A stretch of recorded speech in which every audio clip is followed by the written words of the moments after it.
Good evening. Good evening, everyone. Thanks for joining us.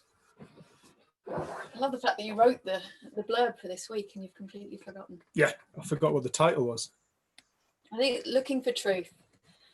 And I think we've had so many conversations with people over the last few months around not knowing what to believe anymore.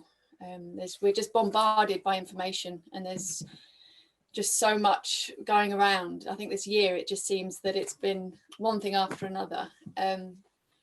So we wanted to kind of go back to basics with the principles and kind of introduce people who are new and remind people that have been around this a while the simplicity of what happens when we let all of that fall away and come back to ourselves and the truth that is within us.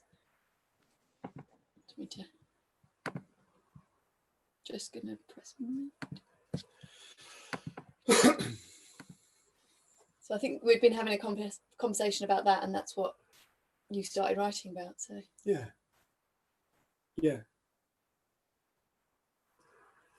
A few weeks ago, it really hit me. Humanity is in a phenomenal place. It's reached a phenomenal place in its event of being here. We invented something called the internet.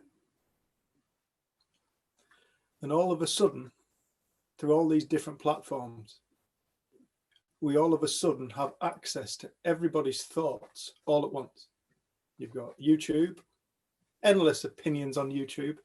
You've got the news, media, newspapers, magazines. We've got countless books. We've got WhatsApp. I'm now missing a Facebook. I knew I was missing a massive one. Facebook. Everybody's plugged into this thought stream of thoughts, everybody's thoughts put down into writing, put down into pictures. All of a sudden, humanity has come to the stage where all of a sudden it's inundated with absolute information. This is information like we've never been able to experience before, and now we are the guinea pigs. We are the beginning. We're at the embryonic stages of humanity coming to hear everybody's thoughts. And confusion is something that seems to be a real thing at the moment. People don't know what to believe. There's contradictory evidence for everything. Everybody's looking for truth in reality. And it was in this conversation Jen and I were having, we decided we wanted to do a community group about this topic.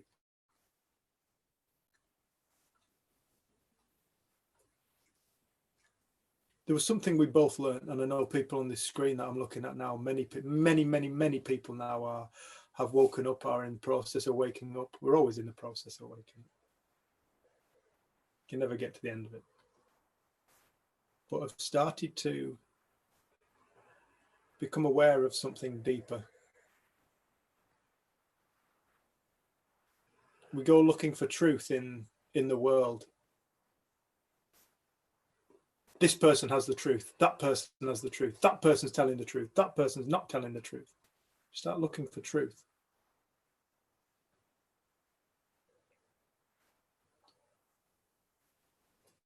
There was something Jenny and I both were introduced to at some point in our lives, as with many people on the screen. That's why we're all here. Which opened up our eyes to what is truth. Where do you find it? I was speaking to a lady today and asked her that question, where is truth? She said, it's in what I believe. Is it? Is truth in what I believe? Which was a beautiful answer, because then it opened up the doors for us to actually have a conversation about that point. It's a really nice point when people are at that stage of unknowing, leaning in towards knowing. It's a beautiful stage for people where confusion seems to reign, but from that confusion there is a clarity that emerges within people as they start to discover what truth is and where it truly lies. And they realize that the truth that they're ultimately searching for isn't one that exists within a world of events,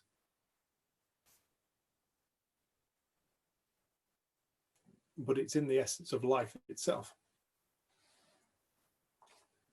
Sounds dead spiritual, sounds dead mystical, sounds dead bollocks. It's not the truth I'm looking for. I'm looking for the truth to this. I'm looking for the truth to that. We're not. We're looking to make sense of life. We're looking to feel happy. We're looking to find freedom from our apparent limitations, from our confinements, from our experiences.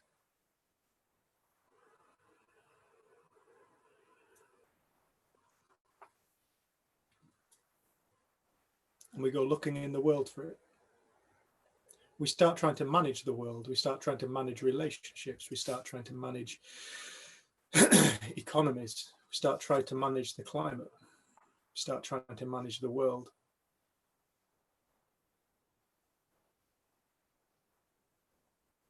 Because ultimately, humanity en masse is stuck in an illusion of life. That it is not aware is ultimately an illusion.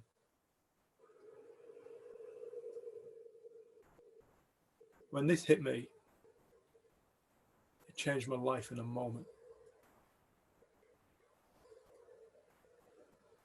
I went from suicidal to what I can only describe as total freedom, love, joy and happiness, contentment, acceptance. And that has stayed with me for, I'd say probably for the last 8 years, 97% of my life. There's been times I've got lost, times I've got pissed off, times I've got fed up. But on the whole, there's just been a presence of contentment. And it wasn't through looking into the world, although the world does hold clues.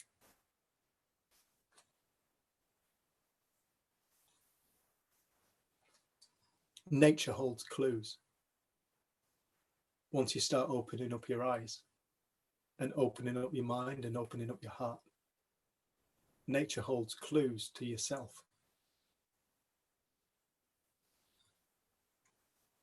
People hold clues.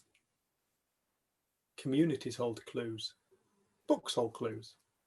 Talks hold clues. But they're just clues. It's up to us to see the clue, become aware of the clue, and then look within ourselves.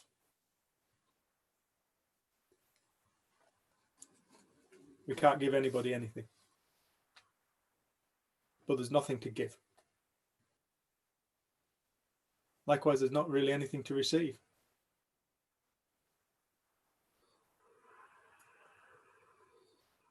So tonight's talk, we really want to talk about truth. Now, this truth to newer people,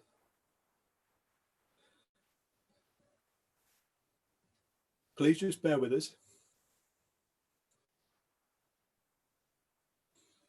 We're not religious. This isn't a cult, as much as my family thought it was. That was a cult. We're all normal people, whatever the hell one of them is. We want to talk about something that is elusive to the mind, but is absolutely fundamental to existence.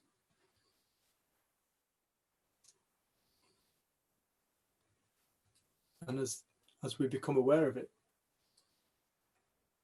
as we become aware of this point,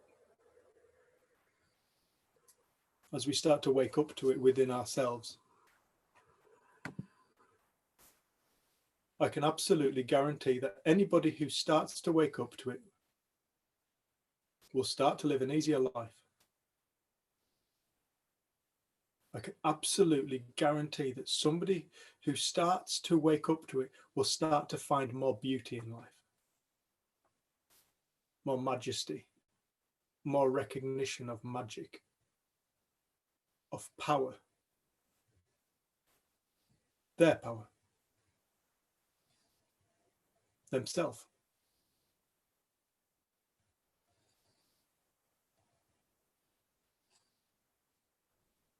This isn't anything new.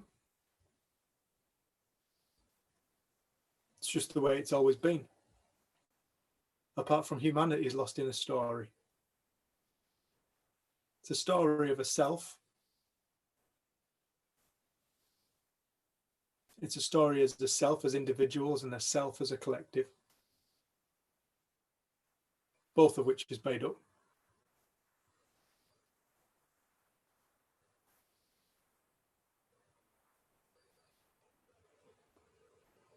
And it's a story about which is totally and utterly missing ultimately what reality is. It's a story that doesn't allow reality to be seen for what it is. But anybody can see what reality is because they're doing it right now.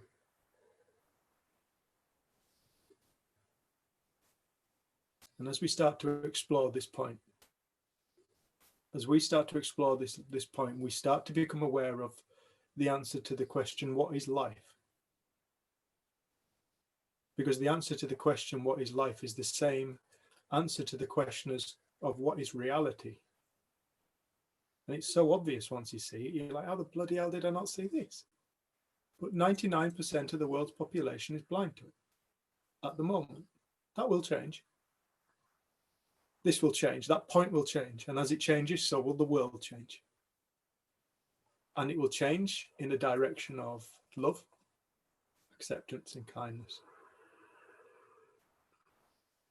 It won't need to take from the world like what we're doing at the moment. We won't need to exploit people like we are doing at the moment. Greed will start to diminish. It has to. Because it's only the illusion of life that's keeping these apparent problems alive. It's only this illusion of life that creates an idea of a separation between humanity and nature, where humanity is forgotten it's part of the natural world. It thinks it's something different. Oh, there's nature, there's all those animals and plants and funguses and stuff, and then there's human beings. That ego, where human being has forgotten it is nature, and so has separated itself falsely within its own mind. And separation between people and things, if we feel separate towards something, we're not bothered about exploiting it or destroying it. It's not me. It doesn't hurt me.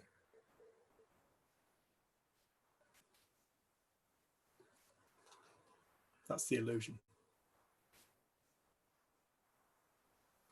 So this is an all-encompassing thing. In fact, it's the only all-encompassing thing. This conversation is around something that we cannot directly talk to. That was one of the things I wanted to say, is that the first time I ever heard about this, I'd been away traveling for a year and got back, and my sister had met this whole group of new people. And I'd been to a few dinners, and they kept trying to talk to me about these principles, and I had absolutely no idea what they were talking about. And then I went to a 3-day training, and I've spoken about this many times before, but it was 3 days where I can hardly remember any of it. But I just sat there, and over the 3 days, it was almost like a falling away of everything I thought I knew, and I got quieter and quieter and quieter. And when I got home from London after those 3 days, my family didn't really recognize me. They thought there was something really wrong because I was different. I was quiet. And they kept trying to ask me, well, what's it about? And I couldn't put it into words. And I think that's one of the things that I'd ask people tonight, like, we don't have to try and figure this out. We don't have to try and understand intellectually. And if we start to just get quiet within ourselves, people often say this is something they already know, something that already resonates within them.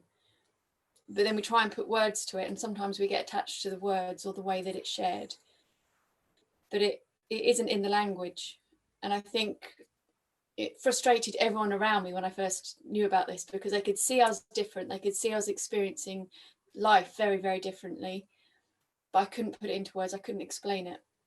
I said to Flick, you've done a really good job of actually encouraging your mum and dad to join tonight, because you managed to put your entire family and most of your friends off of this conversation for a long time. Yeah, because you need to teach me how to groom people, Flick. Dave used to try and force it down people's throats, but I think my dad always says I did the opposite. Like, I couldn't speak about it, so I was just living in this completely different world. Like, I'd gone from a world of being a victim and afraid of the world to just being present and open and like, what next?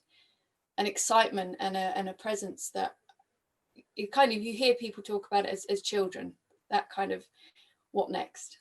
What's this about? Who am I? All of the ideas of who I thought I was had kind of fallen away. And he said, being around me, he said he started to get curious, like, what is this? Because he'd come from a background of self-development, therapy, psychotherapy, hypnotherapy, trying to fix feelings. And in his mind, change takes time. And for him to see me go into London and to this training with an American psychologist and come home different, he said initially, he was like, you've either joined a cult or you're on drugs, because he didn't think change could happen quickly. You have to work at it. It's hard. You have to go back into the past. You have to go through things. And when I came back, it was almost like I described it as my past had been neutralized. Things that had bothered me and been on my mind for such a long time, I no longer saw in the same way.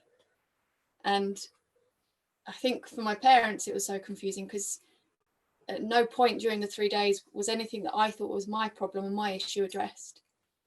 I didn't even really speak on that 3 days.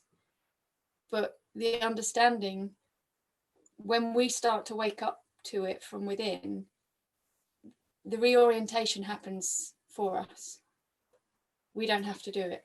We don't have to work at it.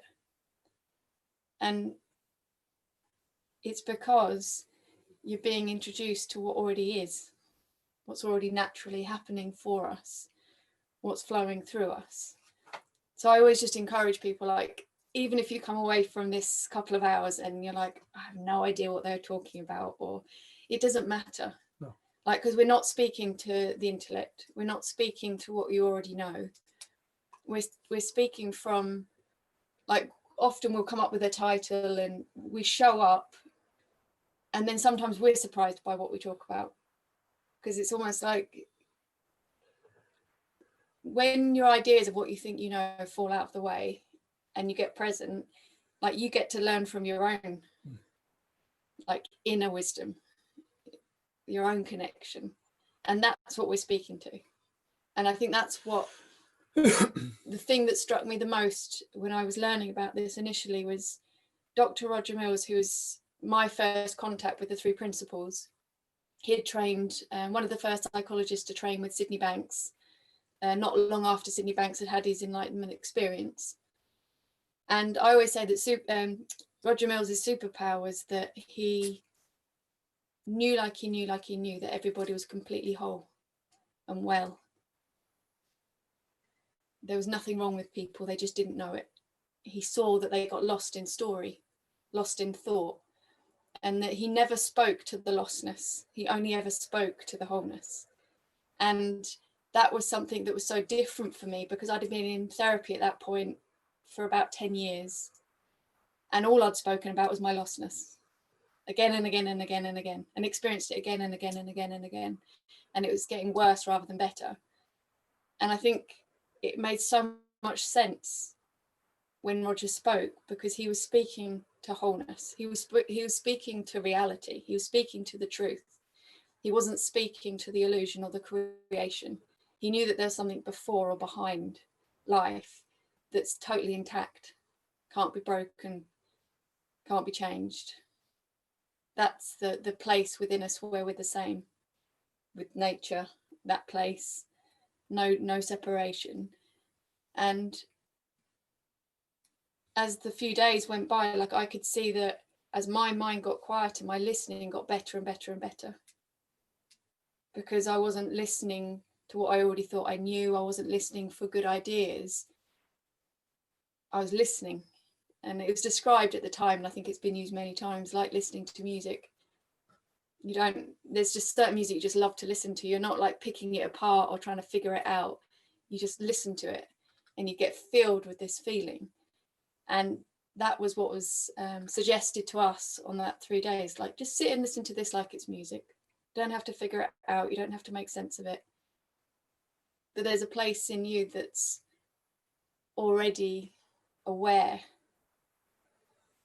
that's already witnessed the changing nature of reality.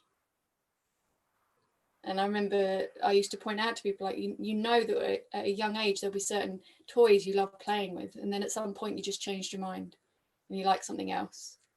Fashion, music, food, constantly we're creating new realities, but there's just certain aspects that we create that we suddenly go, no, that's real, that's fixed, that's who I am.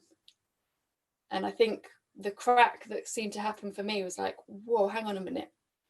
All of those other things that I allowed to flow through me are made of the same stuff as I'm shy, I've got an eating disorder, I suffer from depression, I'm anxious. All of those stories suddenly were revealed to be made of the same stuff as what kind of clothes I like to wear, what kind of food, what kind of music. Like, in its essence, how it's created is the same. The only difference was that I believed some of them over others. And I think that's why I've described this many times as like, it's an unlearning. It's an unlearning of what you think you know. It's what you think you believe. And in no way now am I beliefless. I've got all kinds of ideas and beliefs, and I can get really lost in thought, but it feels like this is something that continually reorientates me. However lost I get in my mind, there's something that pulls me back very quickly. And it's something that's natural and present within all life. And I think we've loved doing this work because it's just reminding people, you already have this, you already are this, it's already present. And from that place, people navigate their lives differently. Yeah. They figure it out. Like, they don't need us to try and solve problems. I don't know anything about anyone's life or what they should do, but I do know that within them is everything they need to do that for themselves.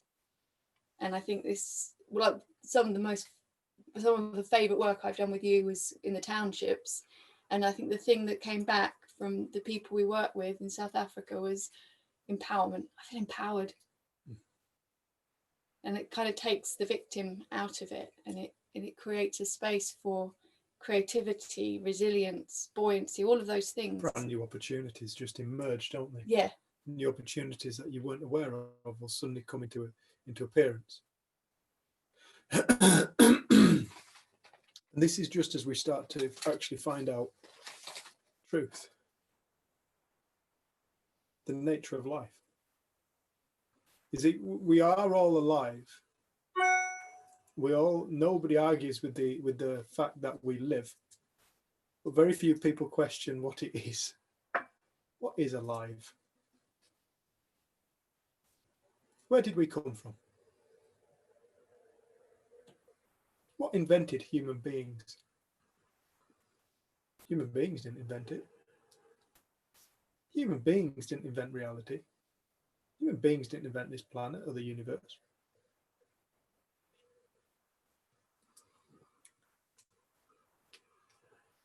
What are we? Rather than who, what? What are we?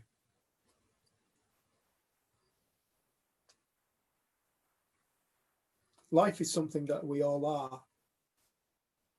but we confuse it for something that we do.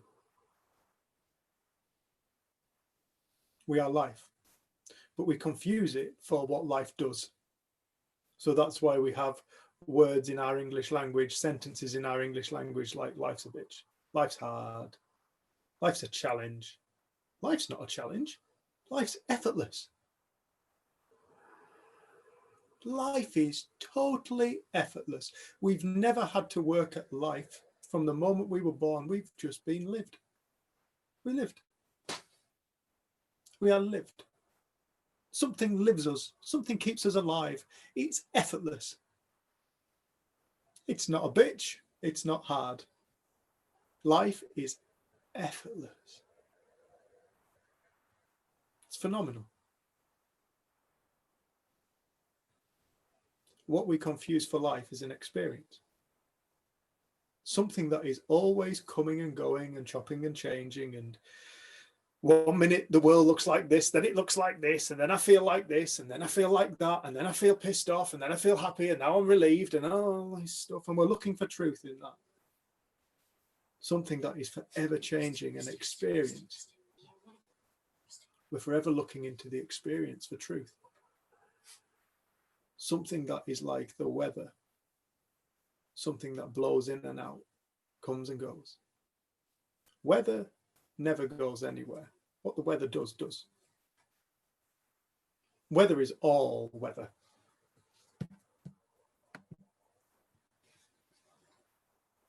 And we start looking at the rain and thinking life's the rain, the weather's the rain. No, weather is all encompassing. Whatever is going on in the atmosphere is the weather. So to start to make sense of this stuff, we have to fundamentally start to break down what is life. First and foremost, it's not something we invented. We just are life. So how do we break that down further? And this is where Sid, when listening to Sid Banks, when I listened to Sid one day, I listened to a small little talk he gave. I don't know if it was a small talk. It was only a 4-minute long video on YouTube one day, and something hit me. And I think it was along the lines of a sentence where he said, "You all think that the reality that you see is real. It's not."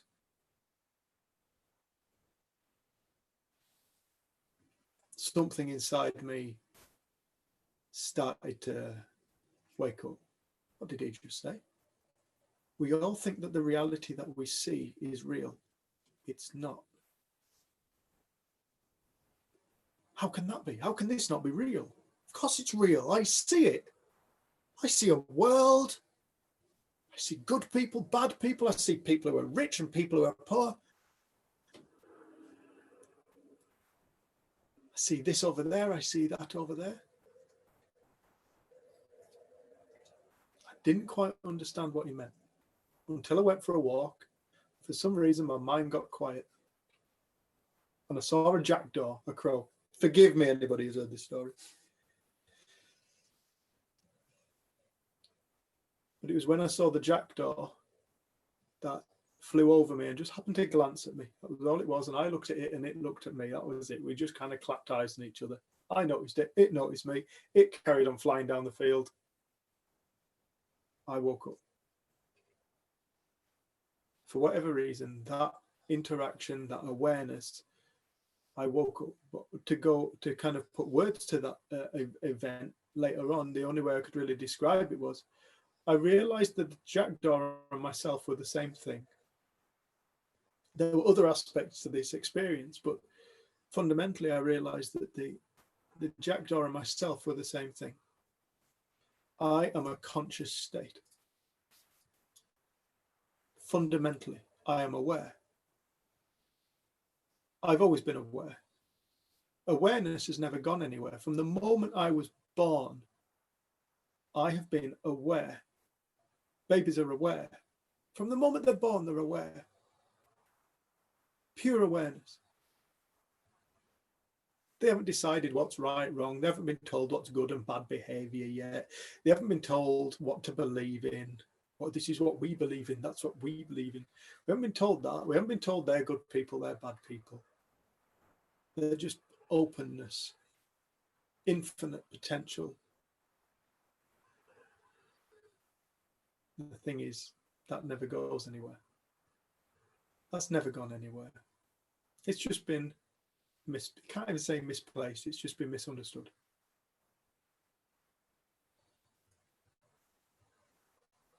In that moment, I realized the jackdaw and myself were aware of one another. That awareness united in that moment.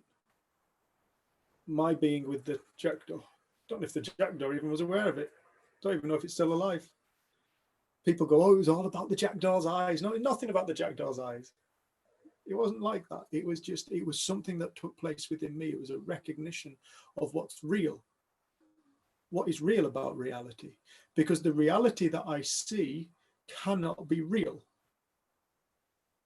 If it was, I would never disagree with anybody because they too would see the same reality as me. Jenny and I would never have disagreements. Never want to watch something different on telly or put something different on, watch a different film to one another, anything like that. There would be no argument. There'd be no war in this world. And there would be no need for language. We'd have no language, wouldn't even need to be dreamt up because we would all be seeing the same reality. There'd be nothing to talk about. We'd all know the same thing because reality would just be reality. It looks for all intents and purposes, and I live my life as though reality was an external event which I walked through. I moved through reality, so it appeared to me. I move every day through reality, and I'm subjected to its bullshit.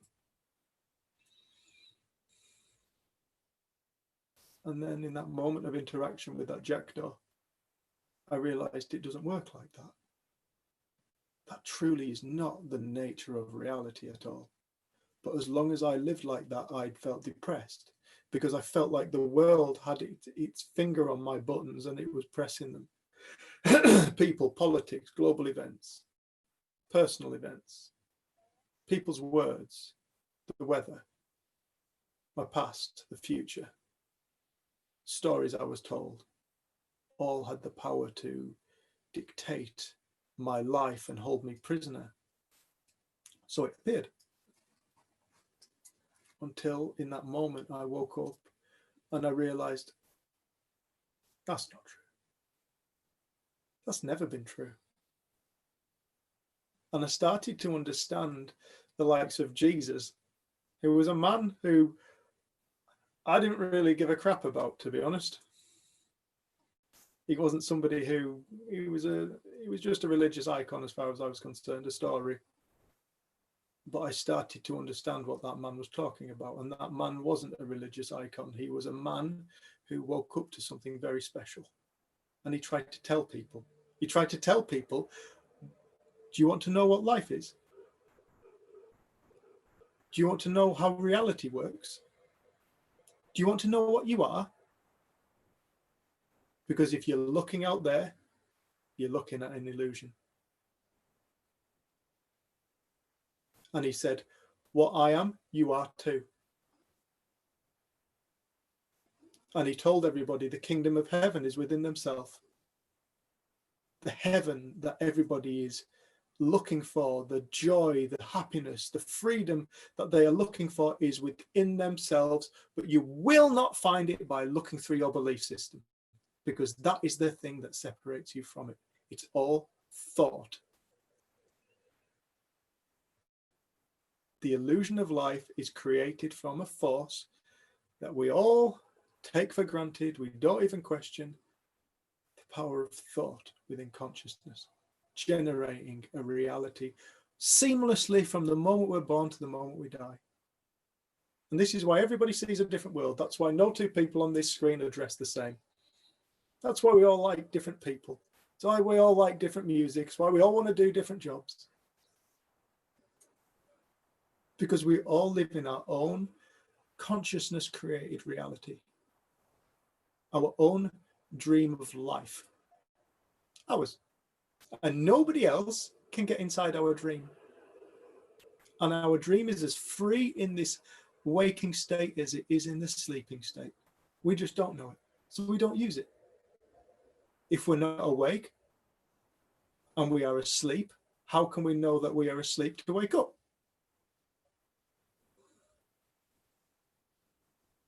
It's only when we start to wake up do we actually realize I've been asleep. And when I say asleep, I mean completely and utterly confused. And confusion creates suffering. There's so much information in this world at the moment, scattered around. It's information bombarded on us every single day. Negativity, negativity, negativity. We're told negativity continuously. And many, many, many, many people are suffering at the hands of that. And it's sad. In my world, it's sad. In the grand scheme of things, it ultimately doesn't matter.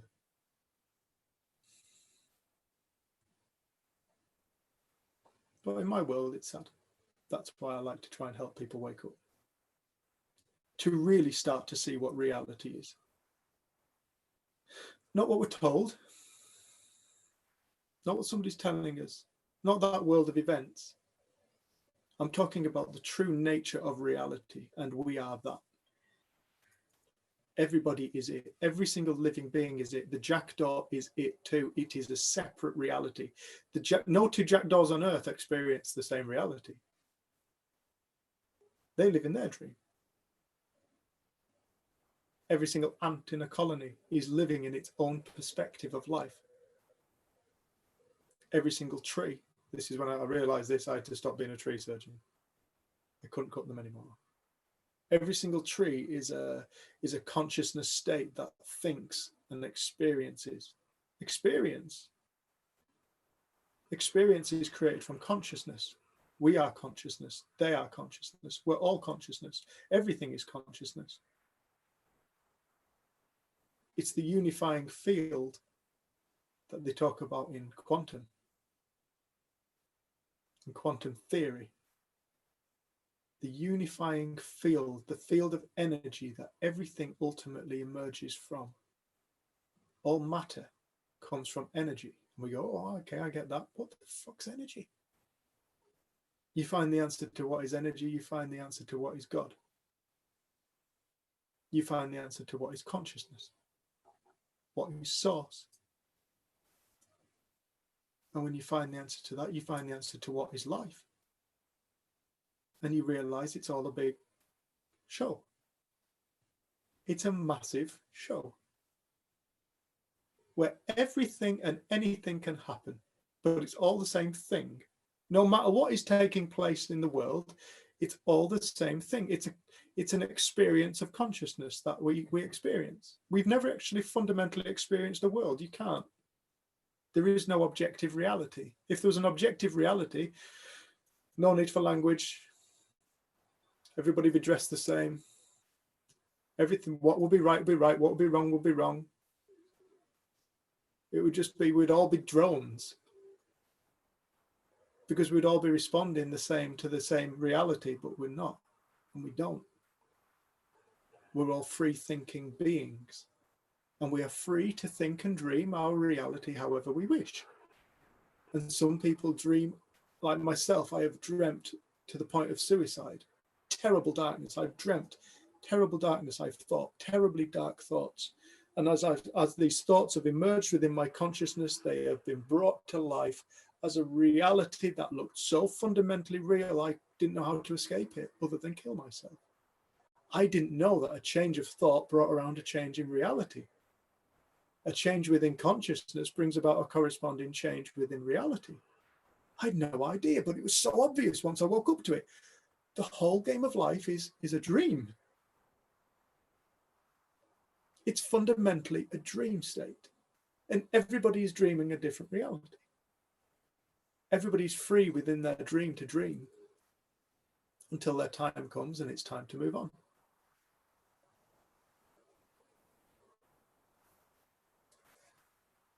People who start to wake up to this start to find freedom. they become less afraid of their mind. They become less afraid of reality because they know what reality is. If we don't know it's a dream, it's like when we're fast asleep in bed, tucked up and safe, and say we fall. Say we take a fall, we fall off a cliff. Or perhaps we've gone for a flight. Oh, forgot I could fly. I'm going to go and fly tonight. I'm going to fly. And we start flying in our dream. It's so real. This could be a dream right now. This could be a sleep state dream. Are we asleep or are we awake? Are we actually in bed right now? And these words that are coming out of what looks like a computer is ultimately being dreamt within your sleep state. Are you going to wake up in 5 minutes? Is the alarm just about to go off? Why the hell are you saying this, Dave?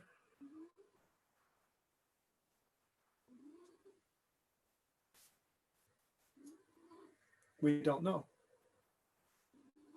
Because the dream state looks as real as the awake state.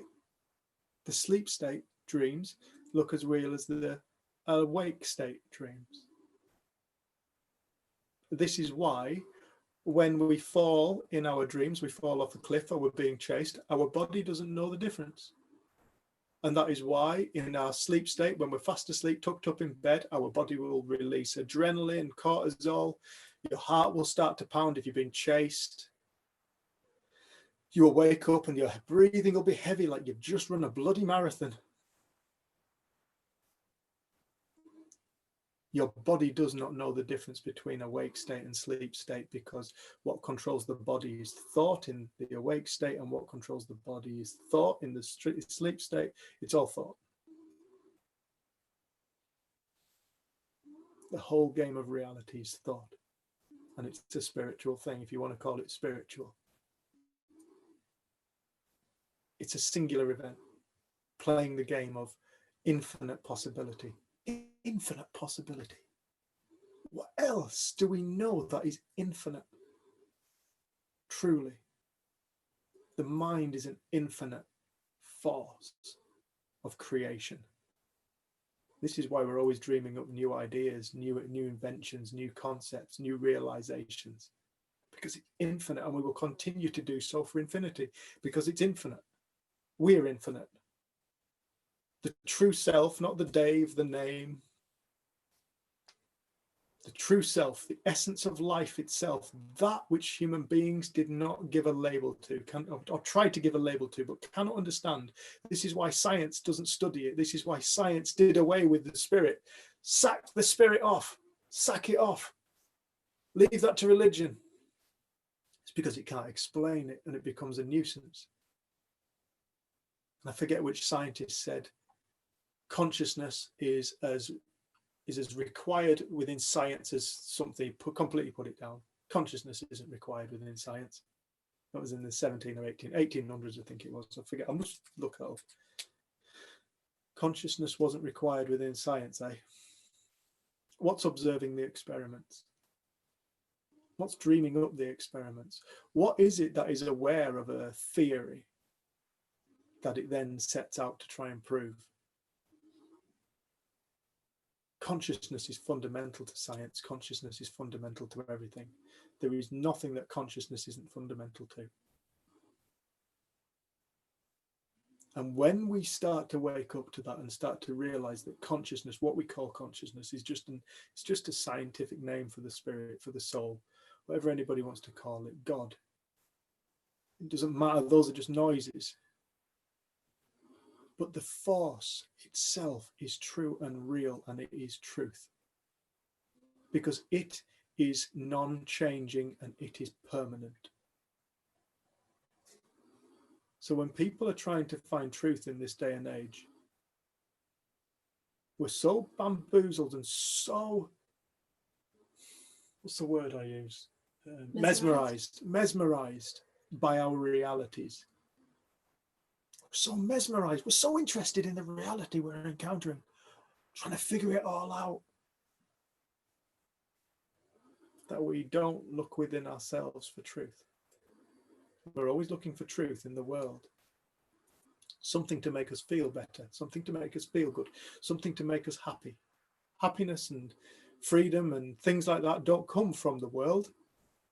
There'll always be a limitation on that. You can buy a new car, be happy for 2, 3 weeks, 4 weeks, 2 months, whatever. All of a sudden, nah, chucking your muddy dog in the back. It's a car, can't wait to get a new one. It's not as good as what I thought it was going to be. Your happiness starts to, the excitement of it starts to move on. Are you going, Colette? No. Oh.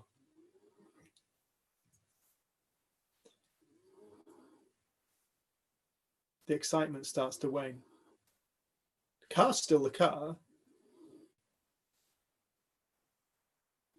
It hasn't changed, but our experience of the car's changed.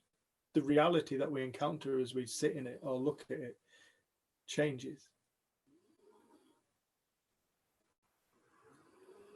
So we must become aware of where happiness and things like that truly do reside. Everything we're looking for truly resides.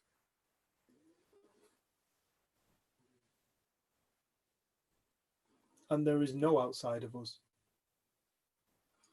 There is no outside we've ever encountered.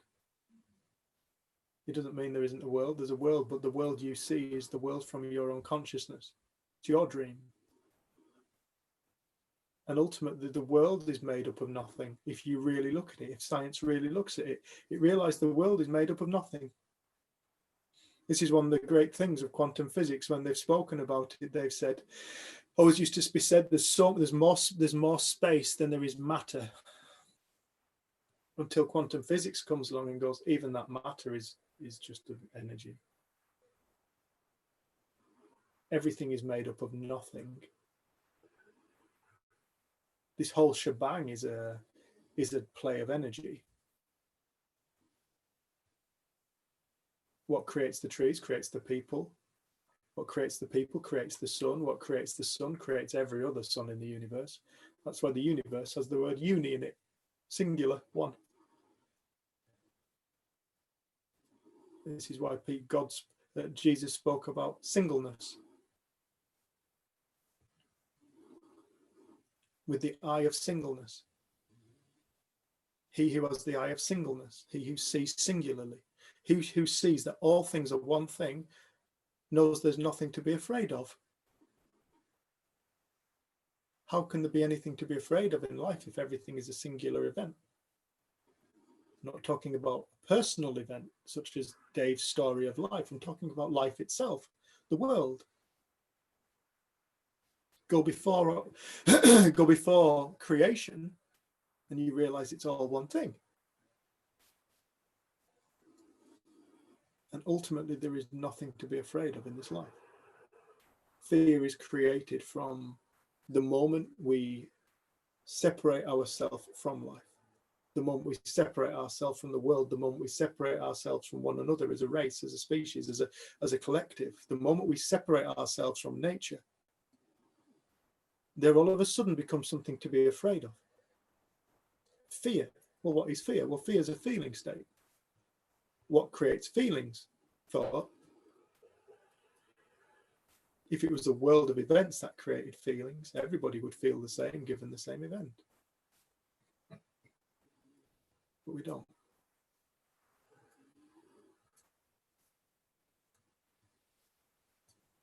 I thought it might be a nice time to see if people have any questions or comments. I know some people on here that very familiar faces and some are new faces. So if anyone does have a question or a comment, I don't know if people know how to unmute yourself. There should be a little icon in the bottom left. It is on ours. You're laughing at Mark's joke about being a news anchor. Mark's an idiot. Colette has been threatening to leave because of my obsession with being a news anchor. More after the break. Mark likes to make me laugh because it always pops up at the bottom and he knows I read it. I like that. That's fun. I'm trying to keep my sensible face. So yeah, does anybody have any questions or comments?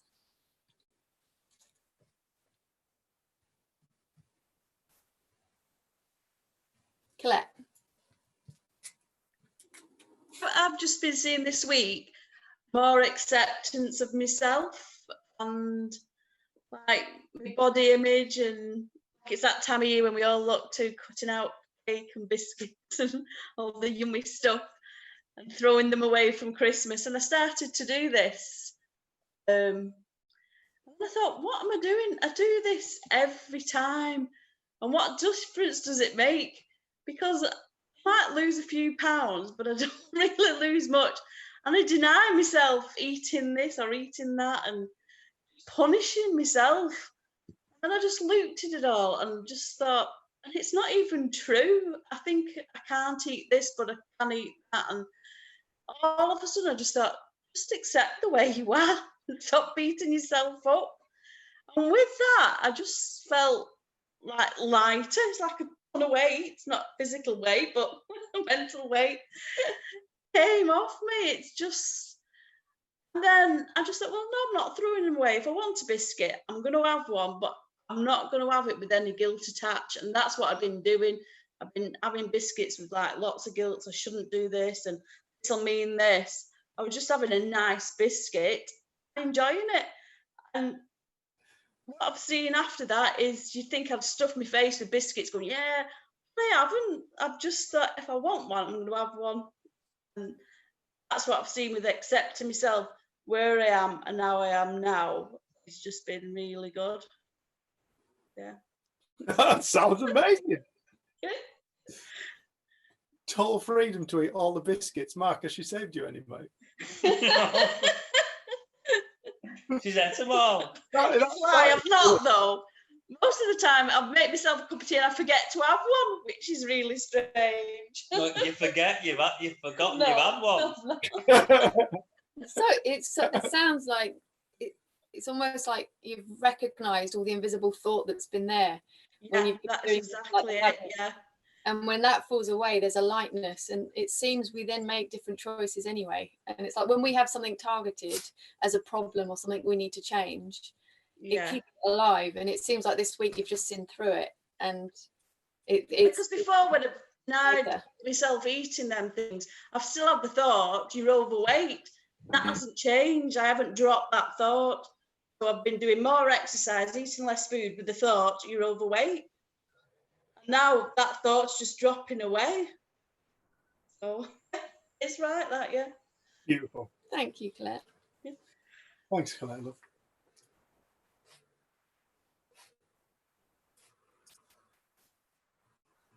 Anybody else? I've realised we always say these are interactive and we end up talking too much. So I've had two. There's Amanda and Flick. It was at the same time. So arm wrestle for it. Who are we going for? Did you Flick? Did you say Amanda? Flick, do you want to go? Yeah? Do you go after me? Okay. I love the way you pointed. Yeah, that's really great that you brought up the thing about the weight, because yeah, last year I turned 50, and I don't know, since all these lockdowns and everything, I've just well, today is really a wet day, and just kind of staying indoors all day, and I've got a 13-year-old at home, and she hasn't wanted to do any work and stuff, and it was quite stressful today, really, because yeah, trying to negotiate with her around her doing her schoolwork and her not wanting to do any work. Anyway, it got to about 5:30, and we were still both in our pajamas, and she said, will you take me out to get a McFlurry? And I said, no, I will not. But then as we were driving through, and Annette had popped round, and she saw Dave and Jenny are on tonight. And anyway, it was all a bit of a rush. And we hadn't been out, but as we were driving through McDonald's, which I hate going to McDonald's usually, and I thought, well, I'm not gonna have time to cook any dinner. So I thought, well, while we're here, I'll have to have something to eat. But I thought there's no point in me eating it and then feeling really bad about the fact that I've eaten McDonald's. So I thought, well, just eat it and then just don't feel guilty about it. And I raced down. It was like 3 minutes to get to the call. But I can really relate to what you're saying about, you know, not feeling bad, because sometimes, yeah, like yesterday, I just kind of been stuck in more than usual and just eating crap food and just, it's no point feeling bad about it, because I think that just makes us feel worse. And yeah, I just really appreciate you bringing that up. Anyway, it's really nice to see you both. And yeah, that's all. I'll pass it on.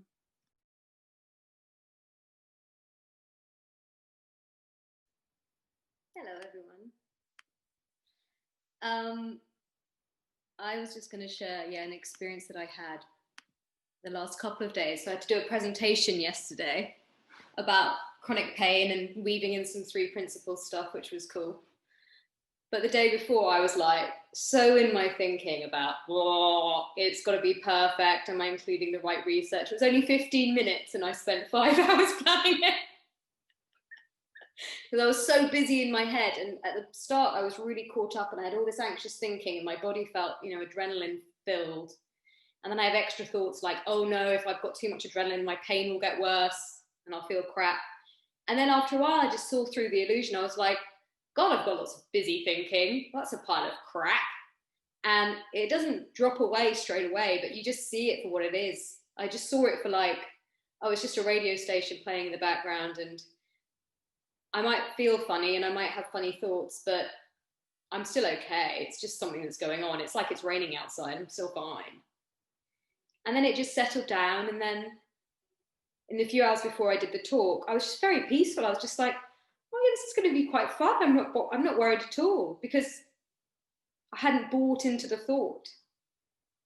I didn't build on it. And I knew that with this understanding, I know like I'm always fine.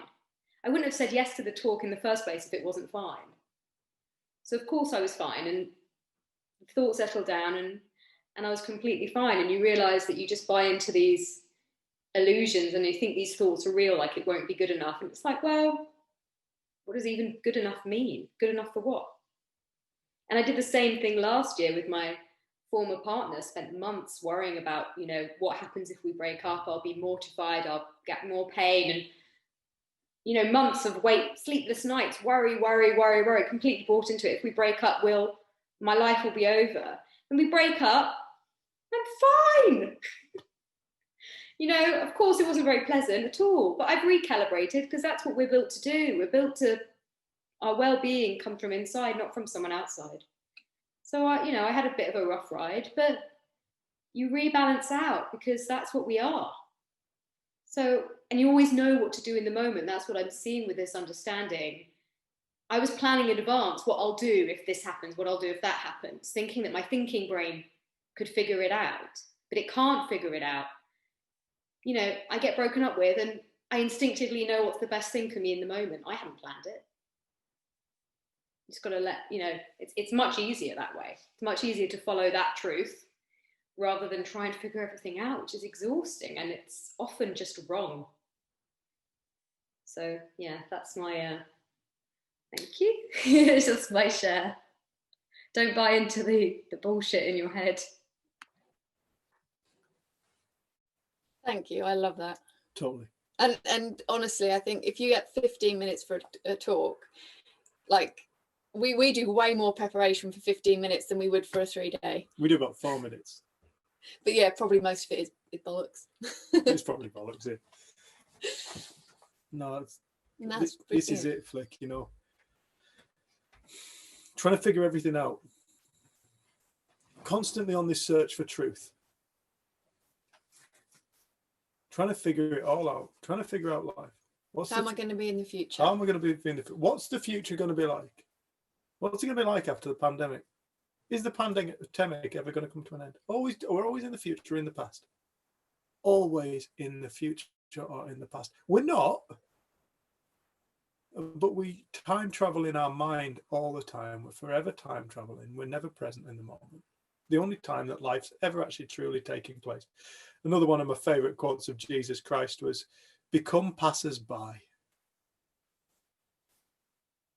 Understand you are seeing each moment for the first and last time." That's it. That's all that's happening. We're not traveling through time. Time's traveling through us. Now doesn't go anywhere. It's always now. I was thinking earlier on, Dave suggested that we, Dave used to be a tree surgeon. He's got all this wood, and he said we should plank up this piece of cherry. And I've seen him use this machine before, and like I get really nervous about this machine. It's called a sawmill. Yeah, but it's got this huge saw on it. And I was there when Dave, at one of the last jobs you did, where you nicked your finger with a chainsaw, and how much like it had to have surgery. And so I've got like all this thinking about using the machine, and I was like, I'll just watch. And you're like, you can have a go. I'm like, no, I won't be able to have a go. And then when we got down there and I actually had a go, it was fine. And I was really present. I was really aware of where the blade was. But I could see how I was in such an adrenaline rush before I even got there at the idea of using this machine. Like, yeah. I kept telling you, I'm scared of that machine. We've been doing loads of stuff with saws and things recently, and I realized how much thinking I have about it all. But when I was using it, it's like I was really present, aware, and you did really well. And knew what to do. But it's like in my imaginings, I don't know what to do, and I haven't got any common sense, and I'm going to put my finger in it, but it's like you're going to shave your eyebrows off with it. Yeah, we forget how much common sense built into us. Like when we're present in the moment, we know what to do. And like Flick was saying, like our imaginings of how we're going to be, we torture ourselves with. We keep ourselves up at night. But then when we arrive at the moment, and we know how to be, we know what to do, because we're built to live in the moment. That's where we find ourselves present, and that's where wisdom lies. But we get totally lost in our imaginings as if they're true. And then if we've had something happen in the past, we think, oh no, that's happened in the past, it's going to happen again. So again, we're constantly doing this time travel. Comparisons. But I saw it today, like, wow, when it's my thought of it is so much worse than actually doing it. It was fine. It's like getting into cold water. We've been trying to do some outdoor swimming over the winter. I've only done it a couple of times, but you stood on the edge, you're like, oh God, and then you get in and you're fine. But the thinking about it, and the more time you spend on the edge, like making a big deal out of it, you can see that we do this with so many things. We're so used. Here comes Rust. Here he comes.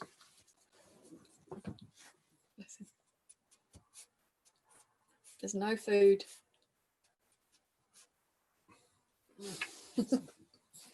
I love what Flick said. Your mind wasn't that all your thoughts suddenly turned into acceptable thoughts. You had the awareness of what was going on. That's massive, Flick. That awareness is life-changing. Yeah, and I kind of just want to add with that, if you don't mind me butting in, like, Please. I think we have this expectation that we should always feel comfortable. And that's just not what life is. And so having uncomfortable thoughts is like, it's just, which make you have uncomfortable feelings. It's quite a normal thing to experience, but it doesn't have to cripple us. It's like, okay, it makes sense that I feel like uncomfortable right now, but I'm not going to make a big deal of it. It's just life. I don't need to make it worse. So many strategies I've had for like healing and therapies are trying to always fix how I'm feeling.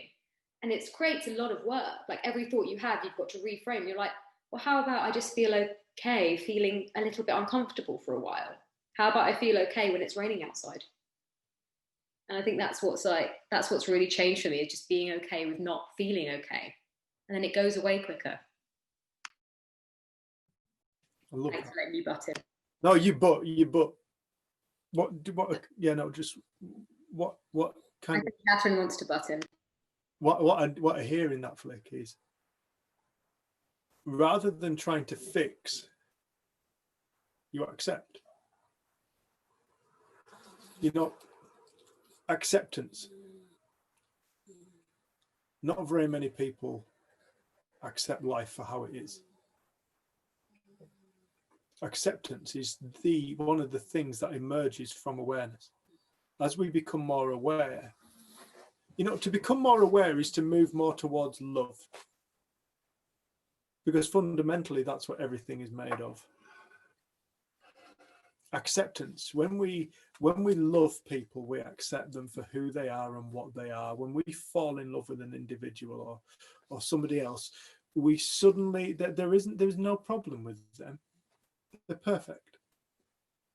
They can't do any wrong. We accept them, warts and all. In fact, it's cute. Your warts and all's cute. Then after a little period of time, the honeymoon kind of wears off, and that unconditional love that we experience suddenly becomes very conditional, and you're starting to piss me off a bit now. What once looked cute is starting to look really annoying. The acceptance starts to disappear. Relationships end up on the rocks. We end up creating more, bigger and bigger stories about one another. But acceptance is born of love, understanding. And this comes with higher states of what people call higher states of consciousness. What people would say is greater awareness of self. The true self is absolute perfect love. Perfect love. And I can't explain why. I don't know why it is. Why is it love? It just is. It just is. I can't explain it because I can't explain what it is. I can't explain what love is. It's the unifying field. I suppose I often think that's why when people fall in love, they become like a singular entity. The connection they feel. They feel connected. To fall in love is to feel connected to a person, to an animal, to a place, to a tree, to a view, to a piece of music, to a piece of art. When we feel that love, you feel connected. All things are connected. They're all one. It's just the collapsing of duality is the falling in love. You fall in love. You realize love from within yourself. Love emerges from within yourself. You are that. That is what everything fundamentally is. And when fear dies, we are left in this state of peace, acceptance, and tranquility and perfection. And acceptance is born from that. When we touch that space and you start to gain awareness into the nature of life, acceptance is born from that place. And the moment we find acceptance, healing is instantaneous. If people woke up tomorrow morning around the world and just accepted each other, there would never be another war. There would never be a fallout. I would accept. I accept you as you are. I accept you have your own reality. I understand you have your own reality. I see that you live in your own world and I cannot see it, but what you do and what you say makes sense to you in your reality. It looks real to you. It looks so real as my reality looks to me. Yours looks to you. I accept you. I accept your reality. I don't have to like it, but I can accept it. It's like acceptance. When we're in acceptance, we're not at war. People go to war with their own minds expecting to find peace. There is no peace to be found at war. Ever. You cannot bomb your way to peace. You cannot fight your way to peace. As long as you are at war, you are in conflict. The suffering is created from that. And people go to war with their own minds. They're trying to fix themselves. I've got to fix myself. I've got to fix myself. I mustn't think like this. Why am I thinking these thoughts? I hate myself. I hate myself. They go to war with themselves, like psychological motor neurons disease. But Flick, what you spoke about was acceptance. And the moment we find acceptance, peace emerges. Has to. Because the two are one. Peace emerges and the fight finishes. The weapons are put down. And the moment the weapons are put down, the war's over. And that's what people are starting to find more and more and more within themselves.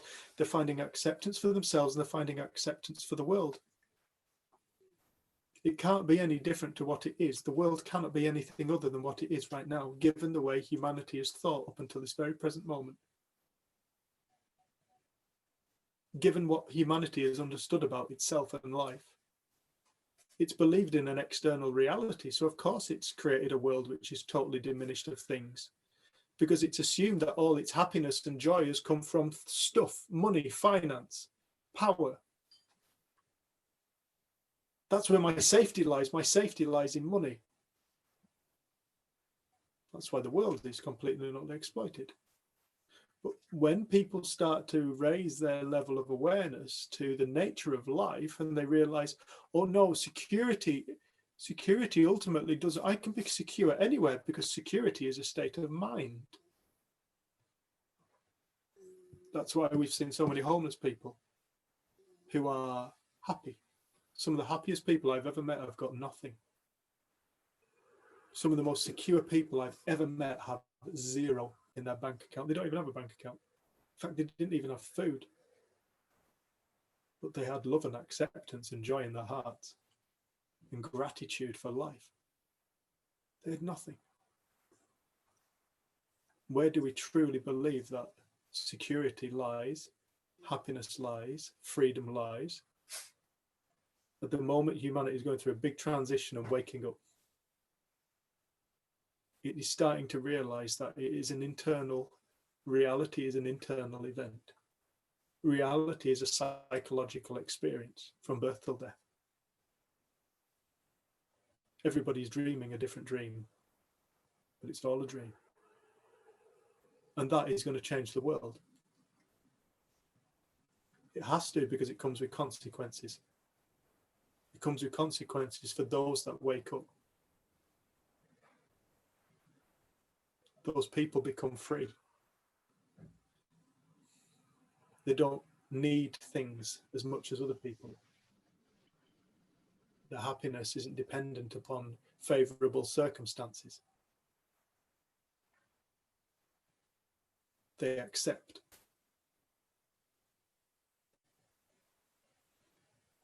Catherine, love, you put your hand up. Yeah, it's going back to what, a little bit to what Flick said, really.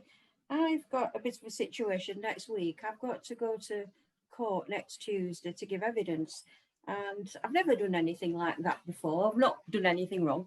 It's just evidence regarding an accident that I didn't witness, but my daughter was in an accident and I was looking after her after the accident. So that's all it's about, what my role was in looking after her. So normally I'd be going to bed worrying, thinking, oh, what if I say something wrong? What if they trip me up? What are they going to be asking me? I'd be thinking all that, but what's the point of worrying about all that when I've no idea what they're going to ask me? I've no idea how I'm going to feel. So all I have to do is really stand up there and tell the truth, what happened in my reality. So why am I worrying when all I've got to do, well, I'm not worrying. So why would I worry when all I've got to do is tell the truth? So like you said as well, Flick, if I feel absolutely fine now, but next Tuesday, I might feel uncomfortable, but that's okay, because I'm doing something that I'm not normally doing. I'm out of my comfort zone. And then when it's over and done with, that's it. I'll be back to, hope it's all going all right. But there's no point me worrying about it, because worrying's not going to change anything. I've no idea what's going to happen next week. So why even think about it? That's pretty much it. That uncomfortableness, Catherine, whiplash. It is. Yeah, I got whiplash. She robbed a bank. Bloody Blackpoolite. It's true. None of us know. None of us know what tomorrow holds. Tonight, rest of tonight holds. It's always an unknown. Life is an unknown. Continuously, we're continuously living in an unknown. It's nothing new. It's nothing to be afraid of. But you're right. I'll wait and see. We're going to take a 10-minute break. So I think everybody's, I always say this, like people in the UK, it's 10 minutes, but it's 10 minutes wherever you are in the world, apparently. So, let's pause it for now. Be professional. Oh, more eaters. The Hardingham side. Excellent. Everybody's eating. This is Trisha made jelly with banana and goat's yogurt, Wow. which is just magnificent. And you're having a Baileys. I'm having a Baileys. Nice. That's where we are. That's proper indulgence. Yeah. Christmas. That's proper still Christmas. Yeah. Yeah. That's for long. Nice. Bringing it right out. Why not? No, it's just an extension, isn't it? With lockdown, we can just carry on. Yes, there's nothing stopping. Every that. day's a holiday.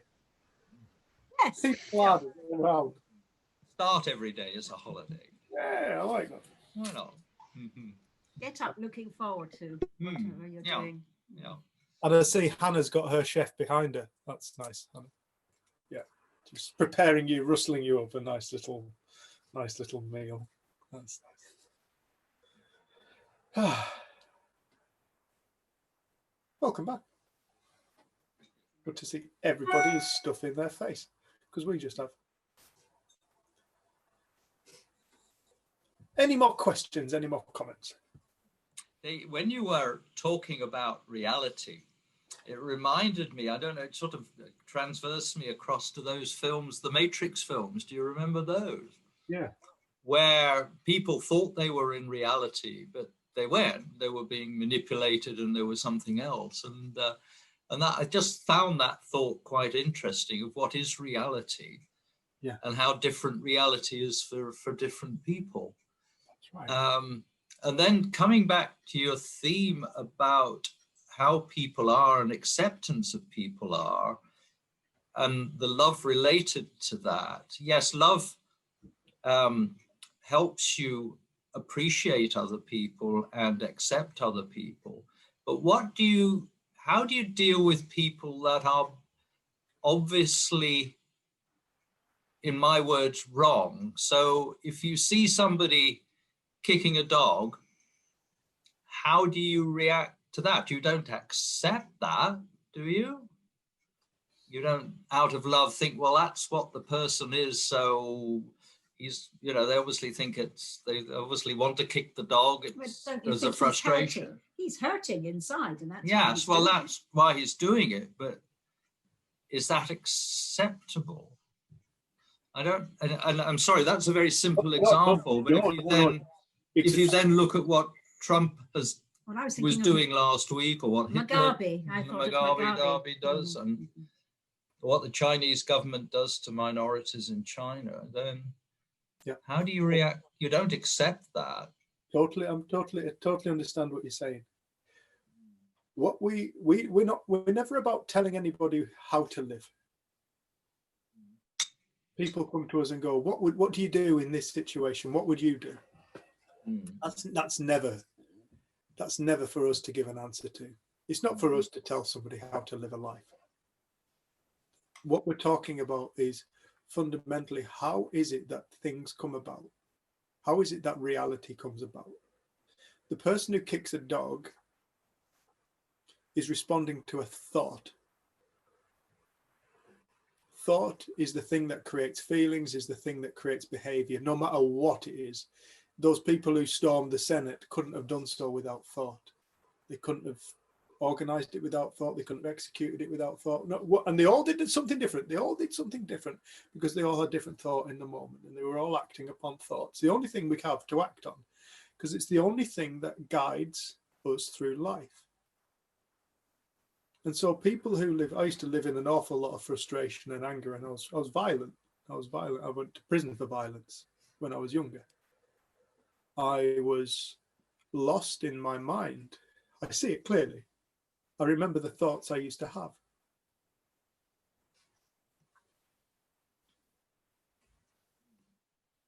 When I woke up, I realized, like Flick, it's not that I don't still from time to time have violent thought. I still have violent thought pop into my consciousness or emerge from my consciousness. I still get violent thought come in, but it's nothing. It's a thought. It doesn't mean anything. It doesn't mean anything about me. It doesn't affect my day. It doesn't make me behave on it. But you see that the only thing that is ever ever creating behavior, creating separation, beating people up, putting people down, is thought. It has to come from thought. Everything is thought. So what would I do if I caught somebody kicking a dog? I've got no idea. But I do know that whatever occurs to me in the moment will be whatever I think about it, whatever thought comes to me in the moment, will be the thing that I will most likely act upon. So, for example, I had a bit of a do with my neighbour a little while ago now, a few months ago now. I had an argument with him. It was one of the first times I've lost my shit with somebody for a long time. I generally don't get angry. Very rarely do I get angry, but I really got angry and I really lost my shit with this fella. And he threatened to punch me. And I walked off and I called him a few names, and it was a really interesting thing for me. I really learned an awful lot through it. I saw, you know, I was disappointed in myself, I could say. Afterwards, like, why did you act like a total dickhead? Why did you have to act like a dickhead? I had to act like a dickhead because I had dickhead thoughts. And there was nothing else in there in that moment but dickhead thoughts. Therefore, I felt dickhead and I acted dickhead. Full stop. There was no other reason for it, because everything is born of thought. Every single emotion, every single feeling, behavior is born of thought. And whilst I had a head full of dickhead, I couldn't be loving. Because all there is this moment and thought, moment and thought. In fact, the moment is made of thought. Now, that didn't mean that I saw that moment the same throughout time, because after a couple of weeks, I phoned him up to apologize. And he didn't answer, so I wrote him a card. And I just said to him, you know, if there's one thing I've learned from this, is I've realized that acting like a dickhead brings me no peace in my life. It brings me no quality of anything in my life. It didn't bring anything of value into my life. It made you act more like a dickhead. I didn't say that, but it did. It made him act more like a dickhead. He did everything he could to get one over on us.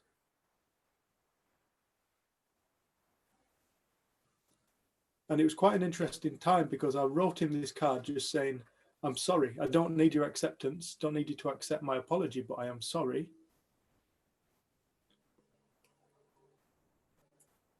And my mother comes walking through with a letter from the council with all of his objections that he's put to my sister's planning permission. And all the work that we'd done, he'd objected to it, and he was trying to get my sister's planning permission overturned so she can't build a house on her land. And it was such an interesting moment, because this fella who I'd had such a beef with, who I just wanted to punch his lights out. And I was writing, in the middle of writing this card to him, just saying, I apologize, you know. And I said, halfway through it, my mum brought through this thing, and I sat there with this card in one hand and this letter from the council in the other hand, objecting to the fact that my ex-wife with her babies had been stopping on our bit of land in a caravan, because they were between houses and they had nowhere to live at that time. So they lived in a caravan on our bit of land for a month, which we told him about. And he wrote off to the council, and I received this letter at the same time as writing a letter to him. And I realized in that moment, I have a decision. I have an option here. I can go with this letter from the council, and I can go down that line. Or I can go with this letter that I'm writing. And I carried on writing my letter. And I took it round to him. He wasn't there, so I gave it to his son. And he said, I'll pass it on. Now, I saw that man for the first time the day before yesterday. And as I walked past him down our lane here, I live in the Lake District, so down our lane, he was walking towards me with his family, well, his wife and his daughter, young daughter. I said, how are you doing? You all right? He wouldn't even look at me. He still bears the grudge. he carries that grudge with him. He carries the past around with him now. He's carrying the past around with him. He won't let go. And I get it, because I used to be like that, because I used to feel like if I carry this grudge, then somehow I'm punishing that individual. I'm affecting them. I'm giving them what they deserve. If I carry this grudge around, I'm hurting them. They'll feel this. Well, I didn't feel that. I didn't feel the suffering he was experiencing as he walked past me. I felt empathy and compassion. And his wife said to me, she said, "How are you doing? You all right?" I said, "I'm really well, thanks. Yeah, look, Happy New Year to you all." And she went, "And you too." And we carried on walking and went our separate ways. I noticed his wife wave at my sister's caravan.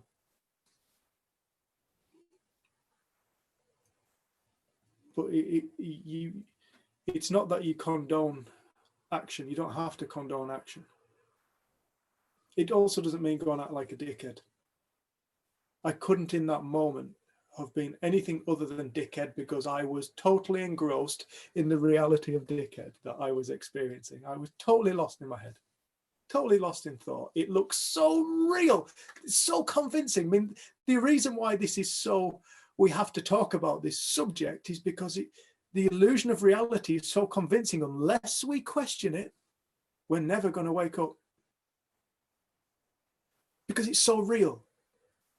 We think the world we see is real.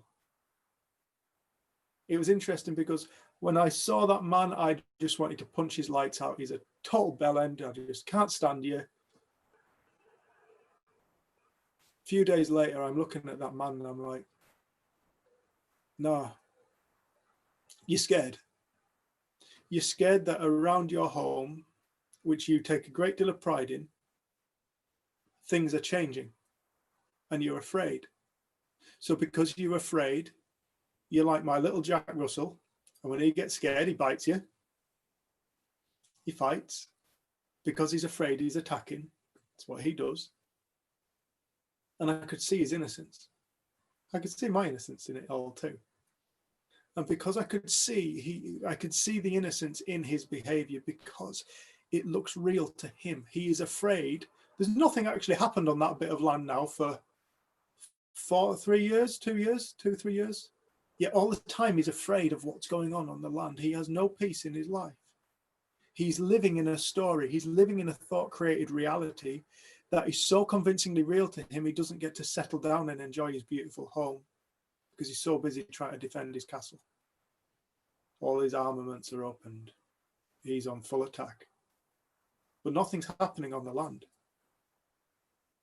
He's just lost in his own mind.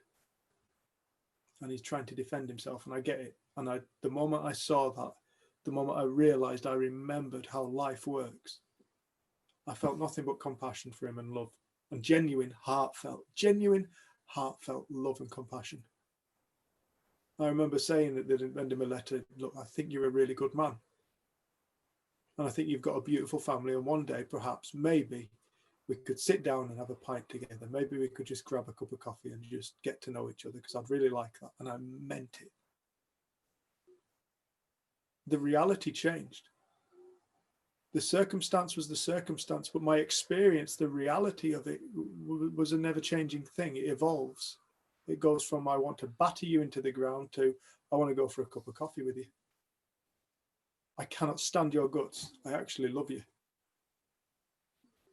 And when I say love, I mean have deep compassion and empathy and kindness towards you.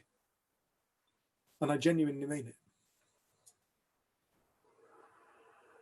I think that inspired our group last week was called, it was inspired by two things. One of them was Booja Booja chocolates, because they have little messages in, and it was love when everything's pressing you to be less. And then I think it'd been around all of this insight you've been having around that experience.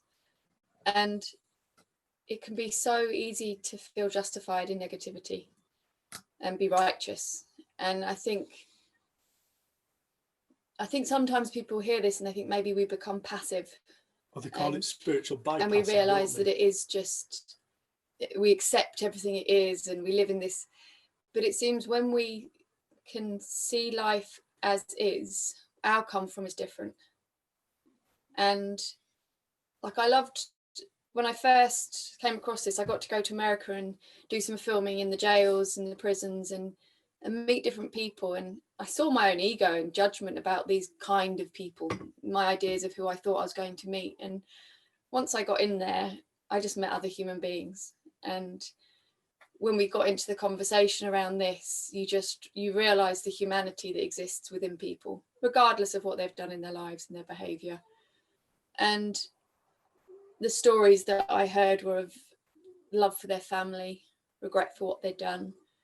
But a lot of them said they were in some way pleased to have ended up in prison because they got to learn about this and they know that their life's going to be different. It was, I think that experience of witnessing people who are physically not free, but waking up and finding freedom really impacted me. And I got to find so much love for those people, and that realization that we're only responsible for our world. And I can see, like, we get a tenseness when we're being righteous, when we think we're right. And when we can see through that and come back to presence, the way that we speak to people will be different.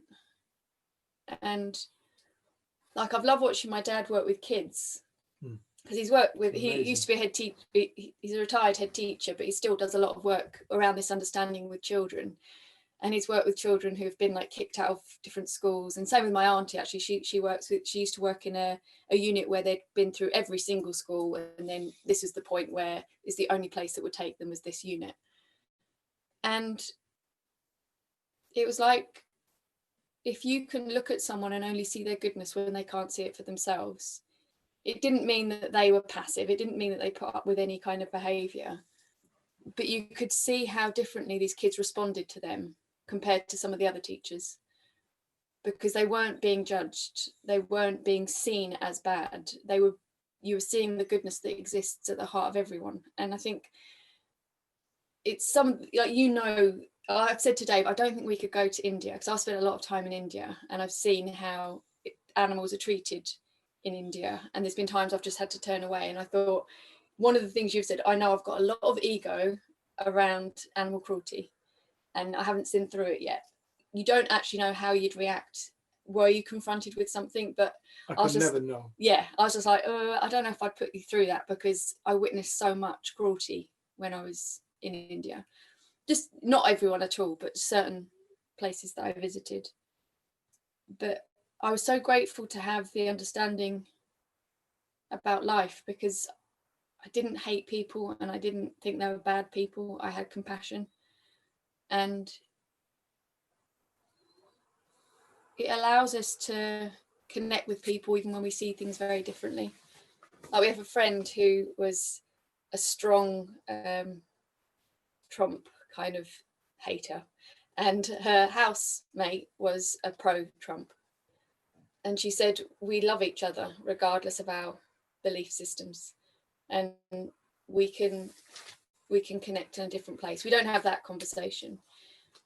And I think as we start to realize that we're responsible for our own world, like you said, suddenly you found peace and love and compassion where you'd been living in hate and hostility and judgment.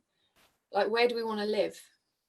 And I know my life's happier in that space than in the suffering. And then what you bring to the world is something so different. Like, I know the lady that took me into the jail system in America was a lady called Gabriella, and she used to just speak, what is your come from? Where are you coming from? Are you coming from love and understanding, or are you coming from fear and judgment? Self-righteousness. And it's the beautiful thing is we have a guide to where we're coming from, and that's our feeling. Like, I know when I'm getting righteous and I'm right and I need to like convince someone else, and I know when I'm listening and I'm open, and the interaction's so different. And I think that's the beauty of this. Like, none of us need to be told how to be in life, but you can see that when we have belief and judgment and we see through that, it will color everything, and we don't then see the person or the world as it is. It's colored through our thinking. And I think this seems to just allow us to recognize, in the same way Flick was speaking, like I became aware. We raise our level of awareness about what's going on.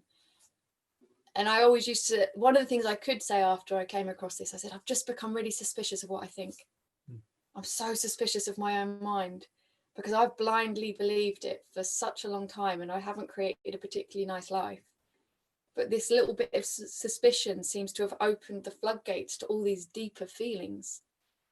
And like, I remember driving back into the village I grew up in. I'd been there 20 odd years, and I was actually in the village, and I was seeing things for the first time. And I was like, how have I not noticed like these amazing thatch roofs where they've had like a pheasant thatched Peacock. into it? Oh, peacock, yeah. That's it.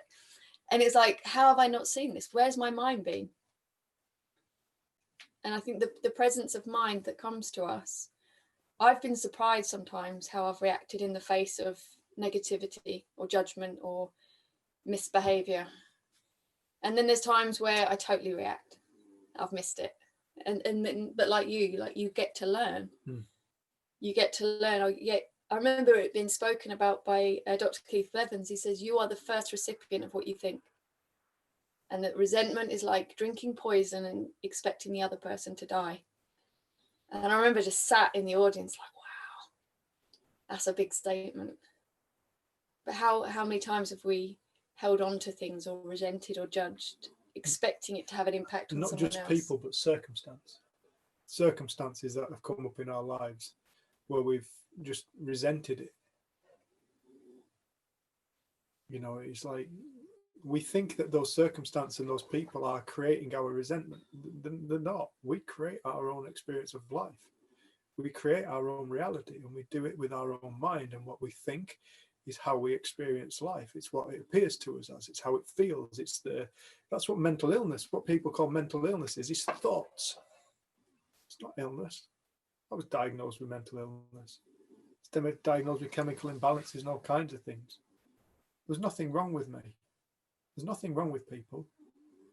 They're lost in their illusion of life. But the thing is, the problem is that the people who are trying to help them out in the mainstream kind of background are lost in the illusion of life too. So you end up with this situation where people who are in suffering are taken deeper into suffering, in the idea that somehow if you focus on suffering, it brings about happiness.